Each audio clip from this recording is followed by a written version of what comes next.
Hello दोस्तों, welcome to इसके classes में आपका स्वागत है दोस्तों। इस वीडियो में मैं आपको जो है कि सूर्यवंश के बारे में पढ़ाऊंगा। ठीक है। सूर्यवंश को पढ़ाने से पहले मैं आप लोग को ये बता देता हूँ कि इस सीरीज मैं जो है कि मुगल काल की सीरीज लेके चल रहा हूँ। ठीक है। मुगल वंश की सीरीज लेके आप लोग के बीच में आया हूँ, पढ़ा रहा हूँ। तो मैंने क्या हुआ कि पिछली वीडियो में आप लोग को जो है कि हुमायूं के बारे में पढ़ाया था। तो ये शेरशाह सूरी जो हुमायूं से रिलेटेड कुछ पॉइंट है इसके, इस वजह से मैं बीच में आपको शेरशाह सूरी के बारे में भी बता देता हूँ। ठीक है। और इसमें दोस्तों क्या है कि शेरशाह सूरी के बारे में मैं कंप्लीट जानकारी आपको दूंगा। इससे बाहर आपको कहीं पढ़ने की ज़रूरत ही नहीं है। ठीक है। या तो आप प्रीवियस ईयर का क्वेश्चन पेपर उठा के देख लेना। अगर इस वीडियो को आपको पढ़ने के बाद आप प्रीवियस ईयर का क्वेश्चन पेपर देखेंगे तो आपको सब कुछ इसी में से मिल जाएगा। ठीक है। कोई भी क्वेश्चन इससे बाहर से आएगा ही नहीं। ठीक है। और इसको मैं जो है कि सभी की तरह ये नहीं कि उसी में एक टाइम वेस्ट कर रहा हूँ, एक एक दो दो घंटा पढ़ा रहा हूँ, नहीं, मैं आपको इससे 10 से 15 मिनट में ही पढ़ा दूंगा। और इससे बाहर आपको कहीं जाने की ज़रूरत ही नहीं है। ठीक है। और दोस्तों मैं सबकी तरह ये भी नहीं कहूँगा कि आप जो है कि वीडियो को लाइक करें, शेयर करें, जो हर दो दो मिनट में बोलते रहते हैं। मैं ऐसा नहीं कहूँगा। बस मैं आपको एक बार बोलूँगा, आपको जो है कि चैनल को सब्सक्राइब करना तो सब्सक्राइब कर देना और मेरे वीडियो को जो है लाइक कर देना। क्योंकि इससे होता क्या है दोस्तों कि जो है कि मुझे एक मोटिवेशन मिलेगा। ठीक है। आप लोग मेरी वीडियो को शेयर करते हैं या मेरे चैनल को सब्सक्राइब करते हैं तो मेरा मनोबल बढ़ेगा कि हाँ यार, मैं पढ़ा रहा हूँ तो लोग जो है कि मुझे फॉलो कर रहे हैं, मतलब मेरे वीडियो को लाइक कर रहे हैं, उनको अच्छा लग रहा है। तो इससे क्या है कि मेरा मनोबल बढ़ेगा, मुझे एक मोटिवेशन मिलेगा। तो मैं इसी तरह आप लोग के लिए जो है एक सीरीज इसी तरह कंटिन्यू रखूँगा। ठीक है। और मैं हिस्ट्री जो है आप लोग के लिए मतलब ऐसे ही हिस्ट्री की वीडियो लाता रहूँगा और पूरी हिस्ट्री कंप्लीट कर दूँगा दोस्तों। ठीक है। तो आइए दोस्तों हम शेरशाह सूर्यवंश के बारे में पढ़ते हैं। ठीक है। शेरशाह सूर्यवंश जो है दिल्ली पे कब से कब तक शासन करता है दोस्तों, तो 1540 से 1555 ईस्वी तक। ठीक है। सूर्यवंश का संस्थापक जो है शेरशाह सूरी होता है। ये कब से कब तक दिल्ली गद्दी पर बैठता है दोस्तों, तो ये दिल्ली गद्दी पर शासन करता है कम से कम जो है कि 1540 से 1545 ईस्वी तक। ठीक है। शेरशाह सूरी के बचपन का नाम फरीद था। और इसको जो शेरशाह सूरी नाम इसका पड़ा कैसे, ठीक है, तो बचपन में एक बार हुआ क्या था, जब ये मतलब 14-15 साल का हुआ करता था, तो ये जो है कि एक शेर को जो है तलवार से धड़ से अलग कर दिया था, उसकी गर्दन को।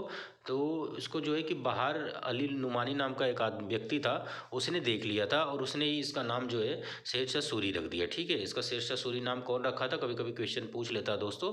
तो इसका शेरशाह सूरी नाम जो रखा था बहार अली नुमानी। ठीक, बहार अली नुमानी। उसके बाद दोस्तों यहाँ पे देखिए आपकी जो है शेरशाह सूरी के बारे में कुछ और तथ्य देखते हैं हम। 1539 में चौसा का युद्ध हुआ था। 1539 में जो है चौसा का युद्ध हुआ था हुमायूं और शेरशाह सूरी के बीच। इस युद्ध में क्या होता है कि शेरशाह सूरी जीत जाता है और हुमायूं जो है हार जाता है दोस्तों। ठीक है।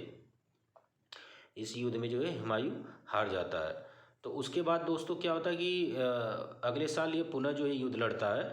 ठीक है। कौन सा युद्ध होता है, तो ये युद्ध बहुत बार पूछा है दोस्तों। इस युद्ध को जो है कि आप जरूर ध्यान रखेंगे। ठीक है। 1540 में जो इस युद्ध होता है कन्नौज और बिलग्राम का, इस युद्ध के बारे में बहुत बार पूछता है कि ये किसके किसके बीच होता है, या कन्नौज और बिलग्राम का युद्ध कब हुआ था, किस सन में, ये भी पूछ लेता है। तो आप 1540 ध्यान रखिएगा। ठीक है। तो उसके यहाँ पे देख लेते हैं दोस्तों इस युद्ध के बारे में।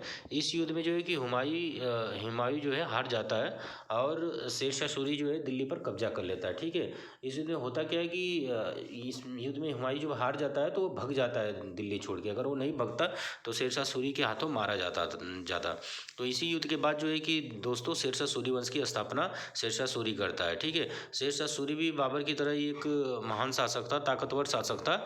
और ये भी जो है कि हर साल, जैसे बाबर जो है कि हर साल युद्ध लड़ता था। जैसे आपका हो गया, बाबर ने सबसे पहले पानीपत का युद्ध लड़ा था। कब लड़ा था दोस्तों, तो 1526 में। खानवा का युद्ध लड़ा था, कब लड़ा था, 1527 में खानवा का युद्ध लड़ा था। फिर 1528 में आपका चंदेरी का युद्ध लड़ता है बाबर। उसके बाद जो है कि घाघरा का युद्ध लड़ता है 1529 में। ठीक है, अफगानों के विरुद्ध। तो इसी तरह शेरशाह सूरी भी लगातार जो है हर साल मतलब हर साल जो है युद्ध लड़ता रहता है। तो आइए इसके युद्ध के बारे में हम जान लेते हैं। ठीक है। 1541 में जो है कि गख्खर जाति के विरुद्ध युद्ध लड़ता है। इसकी मंजिल जो उद्देश्य जो लक्ष्य होता है दोस्तों, रोहतास गढ़ का जो किला होता है उस पर कब्जा करना होता है। ठीक है। इसकी मंजिल जो होती है, इसका जो लक्ष्य होता है गख्खर जाति पे जो है कि युद्ध करने का, ये जो है रोहतासगढ़ का किला जो है इसको जो है कब्जा करना चाहता है, ठीक है। रोहतासगढ़ किला पे जो है आक्रमण करके कब्जा करना चाहता था। उसके बाद जो है कि 1542 ईस्वी में मालवा पर आक्रमण करता है। 1543 ईस्वी में जो है रायसीन पर आक्रमण करता है, और रायसीन का जो राजा होते हैं वो पूरनमल होते हैं, ठीक है। इनके विरुद्ध युद्ध लड़ता है छल से, और कलंक कहलाता है। उसके बाद क्या होता है दोस्तों कि 1540 ईस्वी में मेवाड़ पर आक्रमण करता है, और मेवाड़ के शासक मालदेव होते हैं। इस युद्ध में जो है कि शेरशाह सूरी जो है जीत जाता है। पर इस युद्ध में जीतने के बाद वो एक मतलब उसकी कहावत है, ठीक है। उसने एक पॉइंट बोला था कि इस युद्ध के दौरान वो बोलता है कि मैं एक मुट्ठी बाजरे के लिए भारत को खो दिया, ठीक है। कभी कभी क्वेश्चन पूछ लेता कि ये जो है वर्ड किसने बोला था, ठीक है। कि एक मुट्ठी बाजरे के लिए जो है कि मैं पूरा भारत खो दिया, ये किसने कहा था? तो ये किसने कहा था दोस्तों? शेरशाह सूरी ने, ठीक। कौन से युद्ध के बाद? 1544 में जो मेवाड़ पर जो आक्रमण करता है, ठीक है।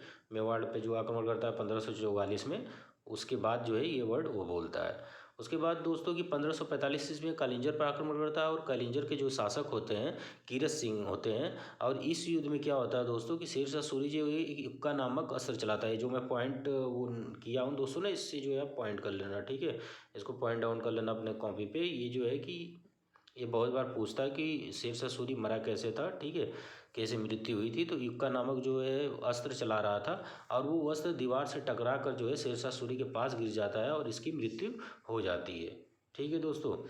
उसके बाद आइए नेक्स्ट स्लाइड में हम पढ़ते हैं। शेरशाह सूरी के पिता का नाम जो है, यहाँ पे कुछ बातें जान लेते हैं शेरशाह सूरी के बारे में। तो शेरशाह सूरी के पिता का नाम होता है हसन अली, ठीक है, हसन अली। शेरशाह नाम इसे दिया किसने? तो बहार अली नुमानी ने, ठीक है। अभी मैंने इससे पहले आप लोग को भी बताया था ना थोड़ी देर पहले कि बहार अली नुमानी ने ही जो है कि शेरशाह सूरी को जो है शेरशाह की उपाधि, क्योंकि इसका नाम बचपन का फरीद था, और शेरशाह नाम किसने दिया था? तो बहार अली नुमानी। तो शेरशाह सूरी से संबंधित कुछ और ही महत्वपूर्ण तथ्य जान लेते हैं दोस्तों। इसने जो सिक्का चलवाया था, इसके कुछ सिक्के थे जो इसने चलवाया था, ठीक है। इसके शासन में कुछ सिक्के इसने चलवाया था, तो सिक्के के बारे में जान लेते हैं। सोना का सिक्का को जो है असरफी कहा जाता था उस समय, और इसे अमीर लोग ही उपयोग करते थे, ठीक है। चांदी के सिक्के को उस समय रुपया कहा जाता था, ठीक, जिसको मिडिल फैमिली जो है यूज करती थी। और तांबा के सिक्के को जो दाम बोला जाता था, जो गरीब लोगों के पास होता था, जो गरीब लोग यूज करते थे, ठीक है। तो ये जो है बहुत इंपॉर्टेंट हो जाता है दोस्तों। ये जो है ये आप यहाँ पे देख सकते हैं, ये आपके लिए जो है कि काफ़ी महत्वपूर्ण हो जाता है। तो इसको आप जो है नोट कर लेना दोस्तों, ठीक है। ये तीनों जो है कि क्या क्या बोला जाता था। सोना के सिक्का को क्या बोला जाता था? असरफी। चांदी के सिक्का को रुपया।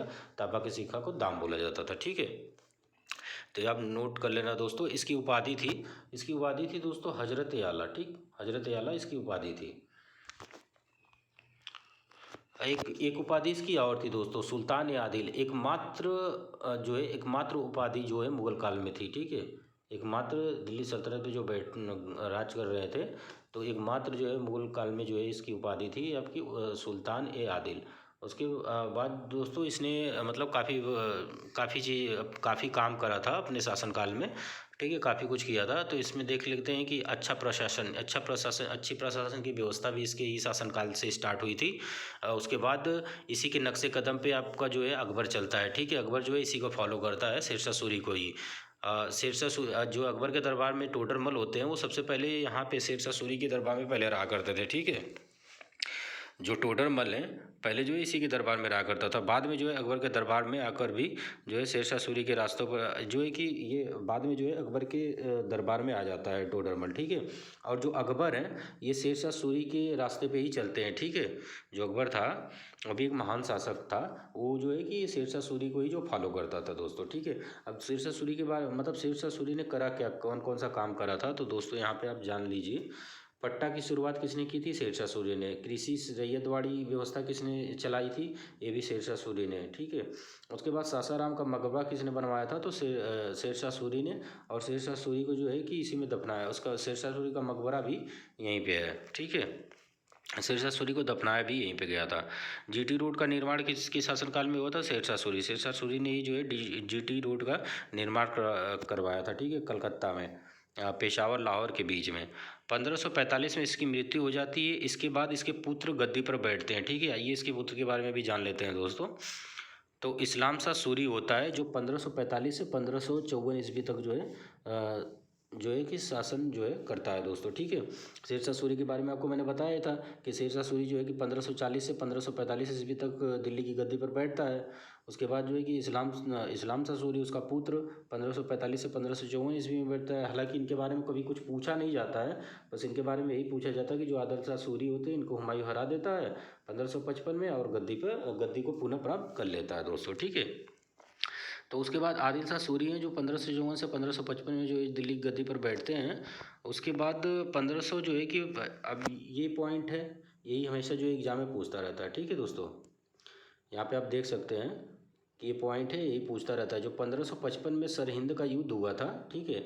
इस युद्ध में क्या होता है कि हुमायूं जो है आदिल शाह को हरा देता है, ठीक है। हुमायूं आदिल शाह को हरा देता है और पुनः दिल्ली की गद्दी पर जो है कि पुनः दिल्ली की गद्दी जो है प्राप्त कर लेता है हुमायूं, ठीक है। तो दोस्तों अगर ये वीडियो आप लोग को अच्छी लगी हो तो मेरे चैनल को ज़रूर सब्सक्राइब करें और मेरे वीडियो को ज़्यादा से ज़्यादा दोस्तों के साथ शेयर करें दोस्तों, ठीक है। और इसमें मैंने शेरशाह सूरी के बारे में सब कुछ पढ़ा दिया, कितने आक्रमण उसने करा था, उसके बचपन का नाम क्या था, उसके पिता का नाम क्या था, ठीक है। सब कुछ इसमें बता रखा हूँ मैं दोस्तों। अगर आपको नोट बनाना हो तो आप नोट भी बना लेना, ठीक है। इससे बाहर अब शेरशाह सूरी के बारे में कुछ भी नहीं पूछता है, ठीक। एग्जाम के पॉइंट ऑफ व्यू से ये बहुत है आप लोग के लिए, ठीक है। तो मेरे चैनल को सब्सक्राइब करें दोस्तों और वीडियो को ज़्यादा से ज़्यादा दोस्तों के साथ शेयर करो यार, इसका कोई पैसा नहीं लगता है, ठीक है। धन्यवाद।